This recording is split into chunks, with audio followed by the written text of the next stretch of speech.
bum, bum, apple pie and mama's cooking, truly American. Bum, bum, bum, rich, poor, black, white, how you look, you can make it, it's American. Just do your stuff and do it well. Lots before us did it and we think they're swell. It's the spirit of America, the people that truly American. They're truly American.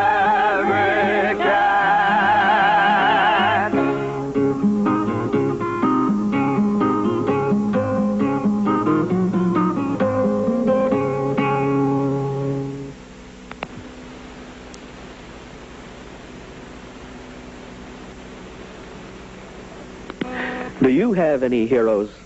You know, they say they're going out of style. Well, not with me.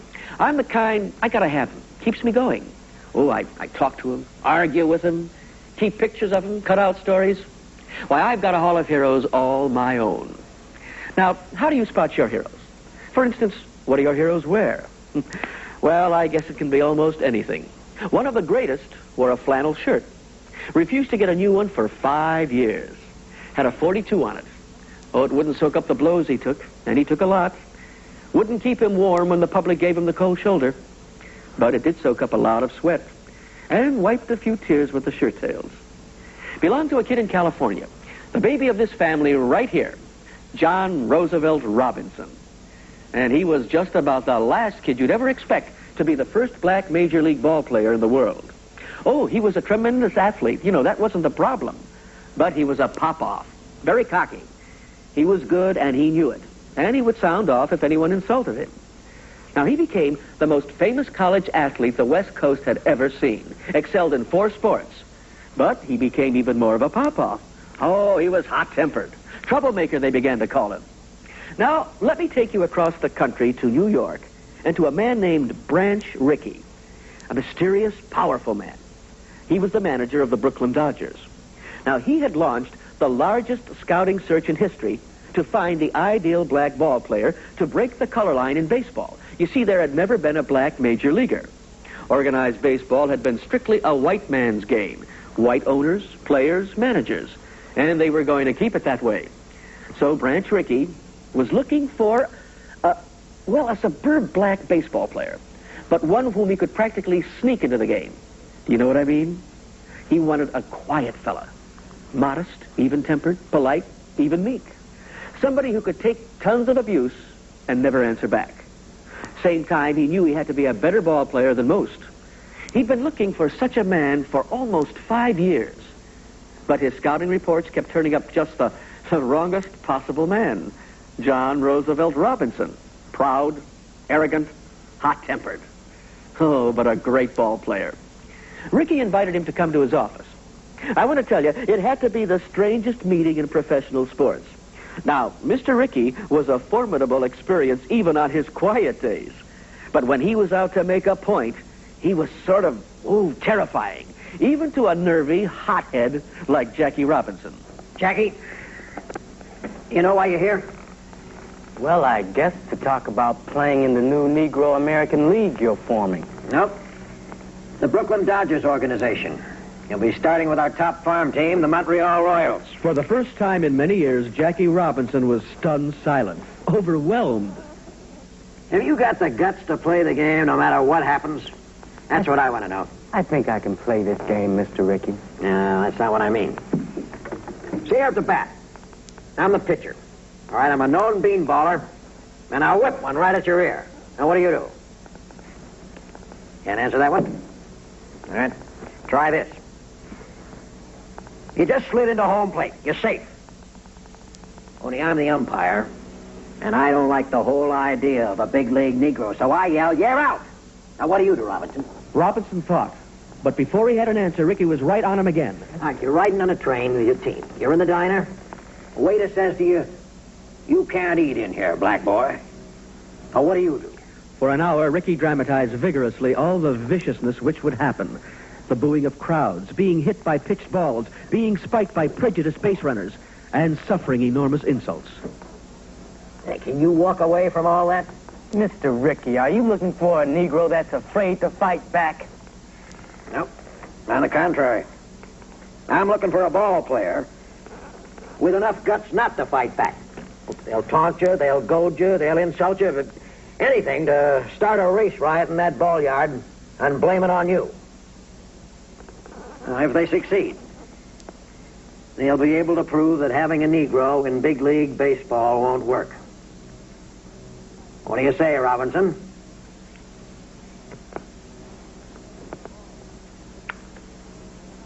Well? I guess you want me to turn the other cheek, Mr. Rickey. That's right. For a while, Jackie, this is one thing we can't fight our way out of.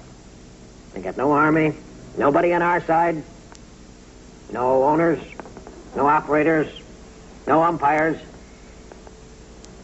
maybe even no teammates. Now, you think you can turn the other cheek? Well, it wasn't Robinson's style to turn the cheek. In the Army, he had led a fight for equal Negro opportunity, and also against Jim Crow. In Black League Baseball, he argued with umpires, opponents, and even the fans. Ah, but for a chance at the big leagues, oh. I could turn the other cheek. For a while. You know, you're going to need somebody real close by your side to help calm you down. Because you're going to be the lonesomest man in sports. You got a girl, Jackie? Mm-hmm. Good. Marry her right away. It was the strangest bargain in professional sports. Now, as soon as it was announced in December, the bargain exploded in their faces in sports pages all over the country with stories such as this one, for example, in the New York Times. Both leagues in joint session pass resolution against use of Negro players in major leagues. Fear damage to all ballparks from violence. Well, Jackie and his bride, Rachel, prepared to go from California to Florida for spring training. They were at the airport ready to leave when Jackie's aging mother showed up by surprise with a shoebox lunch. Well, it was a good thing because, you see, neither Jackie nor Rachel had been to the Deep South. At New Orleans, they were taken off the plane. Now, the airport manager said to lighten the plane for more fuel. But Jackie saw other people getting on. He started to pop off. But Rachel, remembering the other cheek deal with Mr. Rickey, pulled on his sleeve and stopped him. So they resumed their trip by bus. They were not allowed then in the front doors of restaurants with the other passengers, but were offered carryouts from the back doors. Well, the young Robinson said no thanks. It was going to be hard for hot-headed Jackie to keep his bargain with Mr. Rickey. Very, very hard. And when that first season began, well, things got even worse. Games were canceled or the stadiums were locked at such places as Savannah, Richmond, Greensboro, and Augusta, Georgia. When he was allowed to play, Robinson turned in a tremendous performance. But the next year, when Rickey wanted to move Robinson up to his major league team, the Brooklyn Dodgers, there was trouble all over again. You see, the Brooklyn Dodger team itself circulated a petition against bringing him up to the majors. And, of course, the newspapers were against him also. But Rickey, that wonderful, mysterious Rickey, asked Robinson if he could go through it all over again.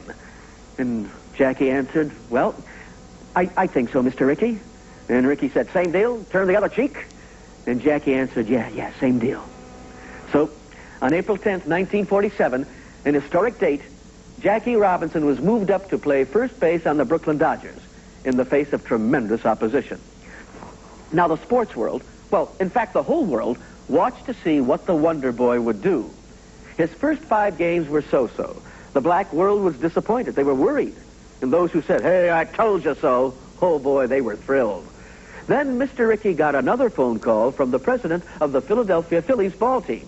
And he told Rickey that if the black player came to Philadelphia for the 3 games against the Phillies, people would riot in the streets.